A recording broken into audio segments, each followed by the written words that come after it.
បើក្បាលដបមកគេថាមានការថើបគ្នាតិចតួចឲ្យស្វីតឲ្យយើងមើលអញ្ចឹងណាអ្នកអត់គូមើលឲ្យប្រយ័ត្នឈាមច្រមុះអញ្ចឹងបងប្អូននេះគឺនៅខេត្តបន្ទាយមានជ័យខាងអូស្ងួតបងប្អូនគឺខ្ញុំមក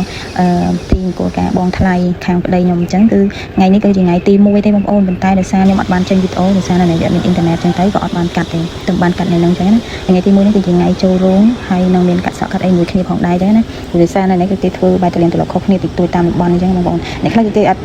កាត់សក់ថ្ងៃចូលរោងទេគឺគេកាត់ថ្ងៃហាយចំនួនចូលអីចឹងទៅតែខាងនេះគឺគាត់ហាយចំនួននៅស្អែកវិញបងប្អូនហើយថ្ងៃនេះគឺលក្ខណៈថាដល់ម៉ោង1ហ្នឹងគឺចាប់ផ្ដើមដល់ម៉ោងកាត់សក់កាត់អីអញ្ចឹងគឺខ្ញុំមួយបងប្អូនហើយណាគេឃើញរូបវីដេអូខ្លួនឯងកុំភ្លេចជួយ share ជួយ like ម្នាក់មួយផងបងប្អូននេះគឺគេចិត្តដល់ម៉ោងកាត់សក់អីតែខាងនេះខ្ញុំអត់ដឹងថាគេពងធ្វើអីទេអញ្ចឹងគឺខ្ញុំមួយបងប្អូនស្រីបើខាងប្តីចេញមកបើកវគ្គតិចចឹងណាបងប្អូនខ្ញុំអត់ដឹងថាគេពងធ្វើអីទេឃើញចាស់អង្គុយជុំគ្នាបងប្អូនមើលតាមការជាស្នែងពីខ្ញុំក៏អត់ទៅយល់គេពីធីរៀបការអីដែរបងប្អូន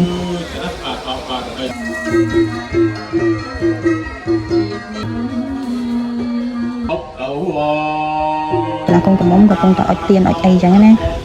ហើយតិចទៀតដល់ម៉ោងគេកាត់សក់បងប្អូនចាំមើលពេលគេកាត់សក់ចឹងចាជំរាបលាទូយកខាងនេះខាងចូលទលេងចាមកអរហេស្រីយាស្រីយាទៅមិនខ្សោយណាឥឡូវតែឥឡូវបងវាទីទេបើស្អាតឡើងនេះតែអាចត្រូវតែស៊ីហើយជួយចុងផ្លែទីដែរចូលទៅទៅមិនបានបងនិយាយស្អីខ្ញុំមែនទេបងស្លាយអូនណាចាំបាននិយាយជ្រាបអត់មកខ្ញុំចាំស្ដាប់អត់ទេបងជ្រាបមកអីក៏បានជ្រាបមកជ្រាបមកខ្ញុំអីក៏បានបានហើយក៏មកមកអីក៏បានមកទេចាឥឡូវបងនិយាយថាខ្ញុំធ្វើស្លាញ់អូនមែនទេស្លាញ់អេគេទៅទៅស្លេងផងអីខ្ញុំទៅចាឥឡូវគេទៅបងនិយាយខ្ញុំមកនេះខ្ញុំចង់ទៅចាបងនិយាយផងចឹងក៏ជាផ្លេងផ្ទះលោកគេបានទេនេះ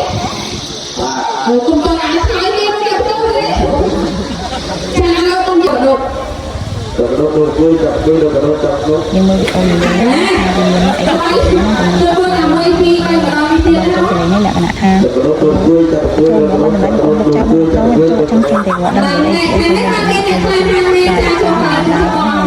អូនទៅតាមការចាត់ការអូនទៅអើទៅអាធៀបឲ្យខាងម្ដងទៀតហើយត្រង់ណាតាម1 2 3ជួយចាប់ជួយចាប់ជួយ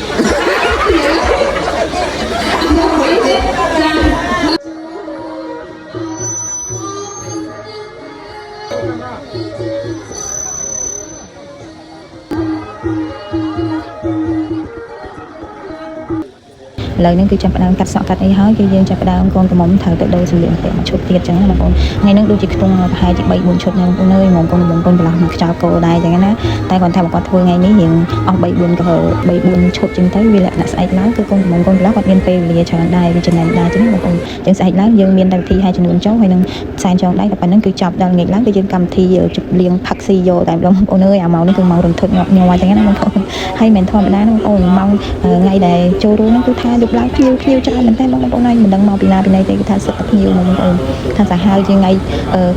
ការយកទៀតបងប្អូនគ្រាន់តែថ្ងៃសែន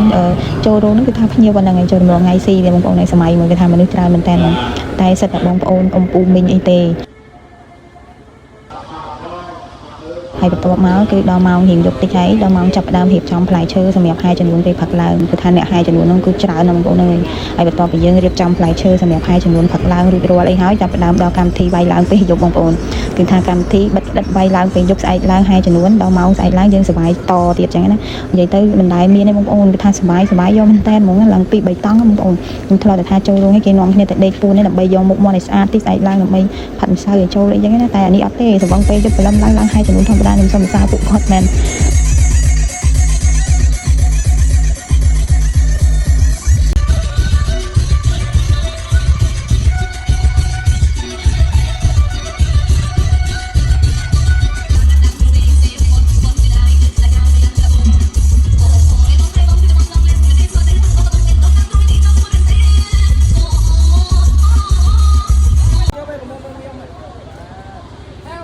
អញ្ចឹងបងប្អូនដែលគាត់ឃើញវីដេអូហើយ